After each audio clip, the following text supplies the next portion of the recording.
दफा का जिक्र है, एक किसान गोपी एक गांव में रहता था। इसके पास चंद एकड़ जमीन थी। एक दोपहर को जब सख्त गर्मी थी, गरीब किसान अपने खेत में खुदाई कर रहा था। अचानक इसका बेलचा किसी चीज से टकरा गया। इसने खुदाई जारी रखी। ये तो एक बड़ी धात की देगची है, गोपी ने कहा। ये इतनी बड़ी थी कि इसमें 100 से ज्यादा लोगों के लिए चावल पक सकते थे। ये तो मेरे किसी काम की नहीं लगती। मैं और गहराई तक खुदाई करता हूँ, शायद कुछ और मिल जाए, गोपी ने सोचा। इसने खुदाई जारी रखी। काफी देर तक खुदाई करने के बाद गोपी थक गया। इसने सोचा, ये फजूल है, इस खेत में कुछ भी नहीं है। फिर अचानक इसने गुस्से में आकर बेलचा देगची में फेंक दिया और एक दरख्त के नीचे बैठकर आराम करने लगा। कुछ देर बाद जब वो जाने के लिए उठा तो इसने अपनी आंखों पर यकीन न आया। देगची में 100 बेलचे मौजूद थे।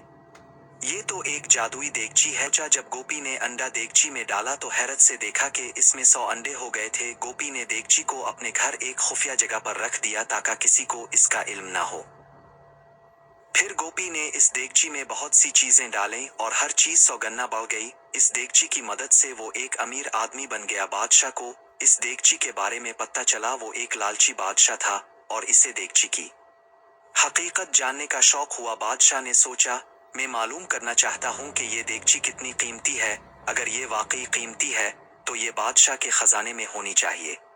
फौरन ही बादशाह ने अपने आदमियों को हुक्म दिया कि वो गोपी और इसकी देगची को ले आए। जब देगची को बादशाह के कमरे में लाया गया तो वो नहीं जानता था कि क्या करे। बादशाह ने सोचा, चुल्लू देखते हैं इस देगची के अंदर क्या है जो इसे जादुई बनाता है। वो झांक कर देखने लगा। अचानक वो फिसल कर देगची के अंदर गिर गया। जब वो देगची से बाहर आया तो इसने हैरत से देखा कि 100 बादशाह मौजूद हैं। हर कोई खुद को असल बादशाह कहता था। वो सब आपस में तख्त के लिए लड़ने लगे और सब मारे गए। गोपी ने ये देखा तो समझ गया कि ये देगची कितनी खतरनाक है। इसने देगची को एक पहाड़ी से नीचे फेंक दिया। देगची टुकड़े टुकड़े हो गई और गायब हो गई। फिर गोपी ने दोबारा मजदूरी शुरू की। इसकी मेहनत से इसकी जमीन जरखेज हो गई। गोपी को समझ आ गया कि जमीन मेहनत से जरखेज होती है, न कि जादू से। नतीजतन वो हमेशा के लिए खुशहाल हो गया। अगर आपको कहानी पसंद आई हो तो बरा करम मेरे चैनल को लाइक और सब्सक्राइब करें। मजीद वीडियोस के लिए बेल आइकन पर क्लिक करें।